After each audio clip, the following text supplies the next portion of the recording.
Hi friends, welcome to మన చందమామ కథలు. ఈరోజు మరో మంచి కథతో నేను ముందుకొచ్చాను.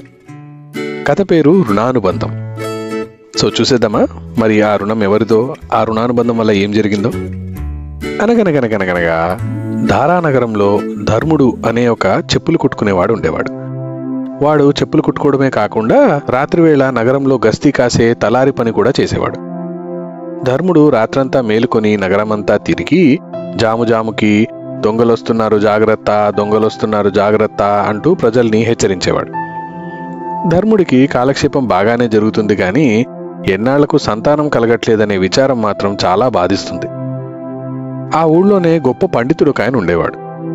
ధర్ముడు గస్తీ తిరిగే పని ముగించుకొని ఇంటికి పోయే సమయంలోనే ఆ పండితుడు స్నానానికని బయలుదేరేవాడు. ఇలానే ఒకనాడు ఆ పండితుడు ఏటికి స్నానానికి వచ్చేసరికి ధర్ముడు ఆయనకు ఎదురుపడి దండం పెట్టాడు. తనకు త్వరలో సంతానం కలిగేటట్టు దీవించమని ప్రార్థించాడు. దానికి పండితుడు, ధర్మన్న, పిల్లలు లేరని ఎందుకు విచారపడుతున్నావోయ్? రుణానుబంధ రూపేణ పశుపత్ని సుతాలయ అన్నారు. అంటే ఏమిటంటే పెళ్ళాం, పిల్లలు, గొడ్లు, ఇల్లు, వాకిలి మొదలైనవన్నీ కేవలం రుణానుబంధం వల్లనే వస్తాయి. రుణం తీరిపోగానే అన్నీ వెళ్ళిపోతాయి అని చెప్పి స్నానానికి వెళ్ళిపోయాడు. పండితుడు చేసిన ఈ బోధ వల్ల ధర్ముడికి వైరాగ్యం కలగకపోగా సంతానం పొందడానికి ఒక ఉపాయం తట్టింది. అయితే ఎవడైనా రుణపడితే నాకు బిడ్డగా పుడతాడన్నమాట. నా సొమ్ము ఎవడైనా అనుభవించి దానికి ప్రతిఫలం ఇవ్వకపోతే వాడు నాకు రుణపడతాడు.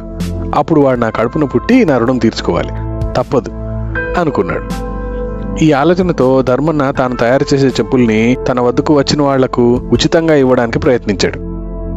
ఉత్తపుణ్యాన్ని నీ చెప్పులు పుచ్చుకొని నీ రుణాన్ని పడి ఉండాల్సిన కర్మ మాకేంట్రా అని మరొక చోటుకు పోయి చెప్పులు కొనుక్కోసాగారు. ధర్మన్నకు రుణపడటానికి ఏ ఒక్కరూ ఒప్పుకున్నారు కాదు. ఇలా కుదిరేటట్టు లేదని ధర్మన్న మరొక ఉపాయం వేశాడు. ఊరికి అక్కడ పారే సెలయేటికి మధ్య ఇసుక ప్రవాహం ఒక కోసున్నర ఉంటుంది. ఈ కాలంలో మనం కిలోమీటర్స్ అంటున్నాం కదా, ఆ కాలంలో డిస్టెన్స్ని కోసుల్లో కొలిచేవారు. ఒక మంచి చెప్పుల జతను మధ్యదారిలో పెట్టి వస్తాను. మిట్ట మధ్యాహ్నం అయ్యేసరికి ఒక్కడైనా చెప్పులు లేకుండా రాకపోతాడా? ఆ చెప్పుల జత తొడుక్కోకపోతాడా? ఇక ఆ తొడుక్కున్నవాడు నాకు రుణపడిపోతాడు. ఆహా అని ధర్మన్న ఆలోచన చేశాడు. ఆ ఆలోచనతో ధర్మన్న ఉదయాన్నే కొత్త చెప్పుల జత ఒకటి తీసుకొని ఆ ఇసుక దారి మధ్యలో పెట్టి వచ్చాడు. సాయంకాలం వెళ్ళి చూస్తే ఎక్కడ పెట్టిన చెప్పులు అక్కడే ఉన్నాయి. ఎన్నాళ్ళు చూసినా ఆ చెప్పుల్ని ఎవ్వరూ తొడుక్కోవట్లేదు. అయ్యో, నాకు ఇక సంతాన ప్రాప్తి లేదు కాబోలు. లేకపోతే ఈ చెప్పుల కోసం ఎవరు ఆశించకపోవడం ఏమిటి, నాకు రుణపడకపోవడం ఏమిటి అనుకుంటూ ధర్మన్న నిరాశ చెందాడు. అయినా ధర్మన్న తన పట్టు వదలక ఆ చెప్పుల జతను అక్కడే నడిదారిలో ఉంచి రోజు సాయంత్రం వెళ్ళి వాటిని ఎవరైనా తొడుక్కోకపోతారా అని చూడసాగాడు. కొంతకాలం గడిచాక ఒకనాటి సాయంత్రం ధర్మన్న వెళ్ళి చూసేసరికి ఆ చెప్పుల జత అక్కడ లేదు. ఆహా, నా ప్రయత్నం ఇన్నాళ్లకు ఫలించింది, నా అదృష్టం పండింది అనుకున్నాడు ధర్మన్న. హాయిగా ఇంటికి వెళ్ళి ఈ సంతోషకరమైన వార్త తన భార్యకు చెప్పాడు. ఆమె కూడా ఈ సంగతి విని చాలా పొంగిపోయింది. ఇంతకు ఆ చెప్పుల జత తీసుకున్నది ఎవరో ధర్మన్నకు తెలీదు. తెలుసుకోవాలన్న ఆదుర్దా కూడా వాడికి లేదు. రుణానుబంధాన్ని గురించి ధర్మన్నకు బోధ చెప్పిన పండితుడు ఒకనాడు తొందర మీద పొరుగురు వెళ్ళవలసి వచ్చింది. ఆయన పని చూసుకొని తిరిగి వచ్చేసరికి సరిగ్గా మధ్యాహ్నం 2 జాములైంది. కాళ్లకు చెప్పులు లేనందున పండితుడు పాదాలు ఇసుకలో కాలి బొబ్బలెక్కిపోయాయి. అంతలో ధర్మన్న దారిలో ఉంచిన చెప్పుల జత చూశాడు. బతుకు జీవుడా అని ఆ పండితుడు ఆ చెప్పులు తన కాళ్లకు తొడుక్కున్నాడు.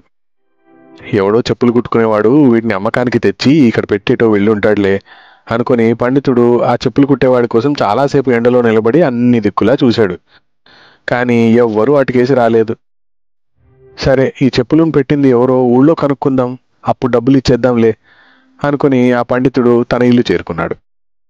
ఆ సాయంత్రం ఆయన ఊళ్ళో చెప్పులు కుట్టే వాళ్ళందరినీ వాకపు చేశాడు. వాళ్ళందరూ మాకు తెలియదయ్యా అంటే మాకు తెలియదయ్యా అనే చెప్పారు. ధర్ముడు మాత్రం తన రహస్యం ఎక్కడ బయటపడిపోతుందో అని కొన్నాళ్ల పాటు పండితుడు కంట పడ్డమే మానేశాడు.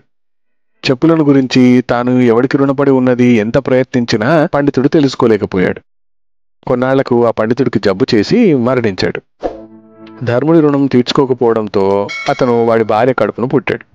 గర్భవతి అయిన ధర్ముడి భార్య 10 నెలలు మోసి పండు లాంటి కొడుకుని కన్నది.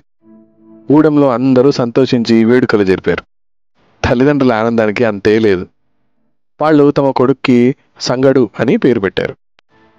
సంగడు క్రమంగా పెరిగి పెద్దవాడయ్యాడు.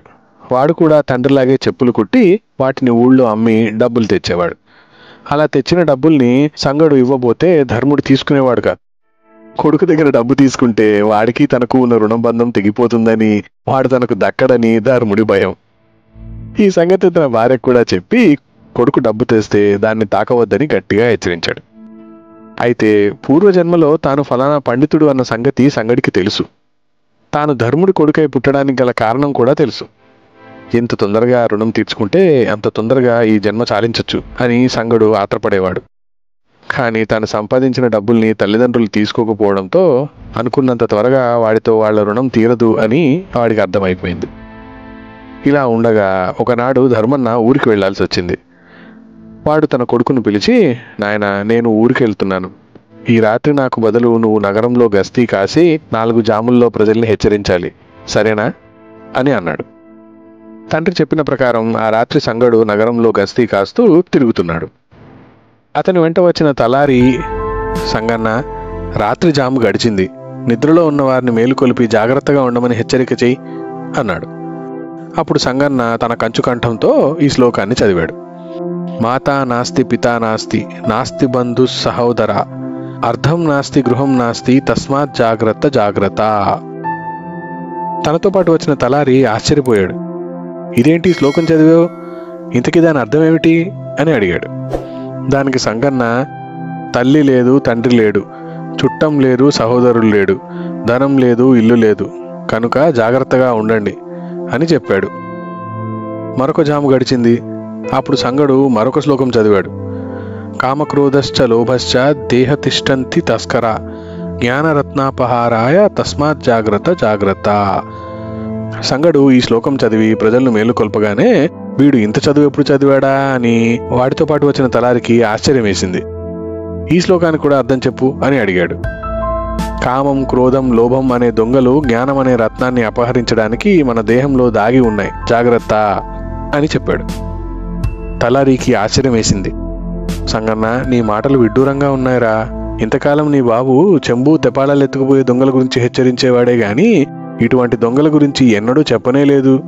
మాకు తెలియకుండానే ఇవన్నీ నువ్వు ఎప్పుడు నేర్చుకున్నావురా అని ఆశ్చర్యంగా అడిగాడు. 3వ జాము కూడా గడిచింది. ఇక నిద్రపోయే ప్రజలను లేపడానికి సంగడు మరొక శ్లోకాన్ని అందుకున్నాడు. జన్మ దుఃఖం, జరా దుఃఖం, జాయా దుఃఖం, పునః పునః, సంసార సాగరం దుఃఖం, తస్మాత్ జాగ్రత్త జాగ్రత్త. ఇది విని తలారివాడు మరింత ఆశ్చర్యపోయాడు. ఏంటి సంగన్న, ఇన్ని రకాల దుఃఖాలు ఏకరువు పెడుతున్నావు, వీటికి కూడా అర్థం చెప్పు అన్నాడు. దానికి సంగన్న, జన్మ ఎత్తడమే ఒక దుఃఖం, ముసలితనం మరొక దుఃఖం, భార్య ఒక దుఃఖం, సంసార సాగరం మరో పెద్ద దుఃఖం, అందుచేత జాగ్రత్తగా ఉండండి అని శ్లోకానికి అర్థం చెప్పాడు. దానికి తోడుగా వచ్చిన వాడు ఆశ్చర్యపోయి, మీ బాబు పిల్లని తెచ్చి నీకు పెళ్లి చేద్దాం అనుకుంటుంటే ఇలా మెట్ట వేదాంతం చెప్తావేంట్రా అన్నాడు.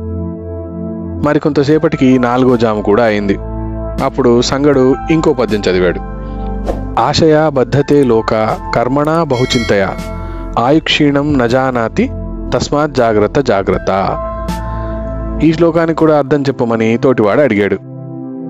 దానికి సంగడు, ఆశ చేతను, కర్మ చేతను, అనేక చింతల చేతను ఈ లోకం బంధించబడి ఉంది. వీటి మధ్య ఆయువు కూడా క్షీణిస్తున్న సంగతి మనకి తెలియదు, అందుచేత జాగ్రత్తగా ఉండాలి అని ఆ శ్లోకం అర్థం చెప్పాడు. ఆ పట్నాన్ని ఏలే రాజుగారు ఎందుకో నిద్ర పట్టక సంగడు మొదటి జాము నుంచి చెప్తున్న శ్లోకాలన్నింటినీ విన్నాడు. ఆయనకి ఆశ్చర్యం వేసింది. ఇంకా శ్లోకాలు ఏమైనా వినిపిస్తాయేమో అని ఆయన తెల్లవార్లు వింటూనే ఉన్నాడు. తెల్లవారగానే రాజు రాత్రి గస్తీ కాసిన తలారివాడిని తీసుకురమ్మని భటులకు ఆజ్ఞాపించాడు. సంగన్న రాగానే రాజు వాడికి నమస్కరించి, మీరెవరో మహానుభావుల్లా ఉన్నారు, మీరు సామాన్యులు కాదు, లేకపోతే తలారికి ఇంత పాండిత్యం ఏమిటి, నా యందు దయించి ఈ కానుకను స్వీకరించండి అంటూ వరహాలు నిండి ఉన్న ఒక సంచిని సంగడికిచ్చాడు. తనకు ఆ సంచితో పని లేకపోయినా తన తల్లిదండ్రులకు ఆ సంచినిచ్చి రుణ విముక్తి పొందొచ్చు కదా అనుకున్నాడు సంగడు. మర్నాడు ధర్మన్న ఊరు నుంచి తిరిగి వచ్చాడు. తాను రాజు దగ్గర నుంచి బహుమానంగా తెచ్చిన వరహాలు ఇద్దామంటే తల్లిదండ్రులు తీసుకోరని సంగడికి తెలుసు. అందుచేత ఏం చేద్దామా అని ఆలోచనలో పడ్డాడు. ఇంతలో ఆ మురికివాడల్లో కొంపలకు మంటలంటుకున్నాయి. తలారి వాళ్ళంతా ఆ సామాన్లను తీసుకొని బయటకు పరిగెత్తారు. సంగడు కూడా ఇంట్లోంచి ఒక్కొక్క సామాను తీసి బయటకు వేస్తున్నాడు. ధర్ముడు వాటిని అందుకొని అవతల సర్దుతున్నాడు. ఈ హడావుడిలోనే సంగడు తాను రాజుగారి వద్ద బహుమానంగా పుచ్చుకున్న వరహాల సంచిని కూడా తన తండ్రికి ఇచ్చాడు. అదేమిటో కూడా చూడకుండా ధర్మన్న వాటిని తీసుకొని మిగతా సామాన్లతో పాటు సర్దేశాడు. సంగడికి తన రుణం తీరిపోయిందని తెలిసింది. వెంటనే ఆ కాలుతున్న మంటల్లోకి దూకి చనిపోయాడు. జరిగినది ఏమిటో ధర్మన్నకు అర్థమైపోయింది. తన కొడుకుగా పుట్టిన పండితుడు తనకు చేసిన బోధ గురించి అప్పుడు జ్ఞాపకం వచ్చింది. అవన్నీ నిజాలే అని ధర్ముడికి తెలిసి వచ్చింది. చూశారు కదా ఫ్రెండ్స్, కొంచెం పెద్ద కథ, కానీ ఎంతో మంచి నీతిని మనకు నేర్పిస్తున్న కథ. ఈ కథలోని 4 పద్యాలను, వాటి తాత్పర్యాలను నేను మళ్ళీ మీకోసం ఇక్కడ పెడుతున్నాను. వీటన్నిటినీ లైన్గా వినండి. వీటి అర్థాలని మీ పిల్లలకు తప్పకుండా ఎక్స్ప్లెయిన్ చేయండి. మన పురాణ కథల్లోనే కాదు, ఇటువంటి కథల్లో కూడా ఎంతో మంచి మంచి జీవిత సత్యాలు దాగి ఉన్నాయి. వాటన్నిటిని మన పిల్లలకు నేర్పిద్దాం. వారిని గొప్ప పౌరులుగా తీర్చిదిద్దుదాం. మాతా నాస్తి పితా నాస్తి, నాస్తి బంధు సహోదర, అర్థం నాస్తి గృహం నాస్తి, తస్మాత్ జాగ్రత్త జాగ్రత్త. తల్లి లేదు, తండ్రి లేడు, చుట్టం లేరు, సహోదరుడు లేడు, ధనం లేదు, ఇల్లు లేదు, కనుక జాగ్రత్తగా ఉండండి. కామక్రోధశ్చ లోభశ్చ దేహ తిష్టంతి తస్కర, జ్ఞానరత్నాపహారాయ తస్మాత్ జాగ్రత్త జాగ్రత్త. కామం, క్రోధం, లోభం అనే దొంగలు జ్ఞానం అనే రత్నాన్ని అపహరించడానికి మన దేహంలో దాగి ఉన్నాయి. జాగ్రత్త. జన్మ దుఃఖం, జరా దుఃఖం, జాయా దుఃఖం, పునః పునః సంసార సాగరం దుఃఖం, తస్మాత్ జాగ్రత్త జాగ్రత్త.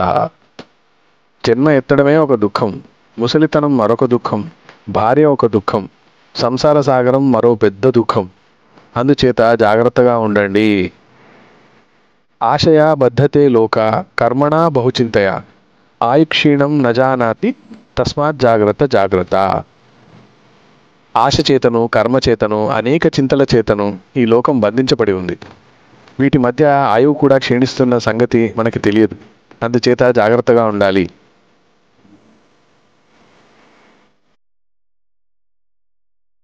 ఈ కథ కనుక మీకు నచ్చినట్లయితే తప్పకుండా దీన్ని లైక్ చేయండి, మీ ఫ్రెండ్స్ అందరితో షేర్ చేయండి.